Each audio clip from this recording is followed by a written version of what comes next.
Welcome to McPlum, simple solutions served daily.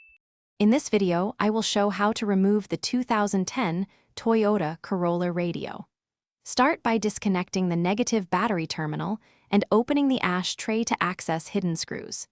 Use a plastic trim tool to carefully pry the dash trim to avoid scratches. Remove any visible screws with a Phillips screwdriver, then slide the radio out while watching for connectors.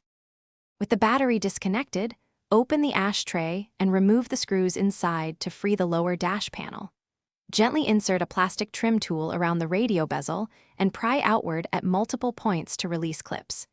Keep one hand on the trim while pulling to prevent sudden pops. Set removed screws and trim aside in a container so nothing gets lost while you proceed to the radio removal. If you're finding this helpful, please subscribe and like the video to support more car tips. Quick recommendation: life is too short for a stinky car, so grab Little Tree's black ice and enjoy a crisp scent while you work on your Corolla. I find it keeps the cabin pleasant during messy installs. Check the description for the link and other deals. Now let's get back to the video. Once the bezel and screws are out, pull the radio forward slowly until you can reach the rear connectors. Press the release tab on the antenna and unplug the coaxial cable by pulling straight out. Depress the wiring harness clip and separate the harness, keeping track of any adapter blocks.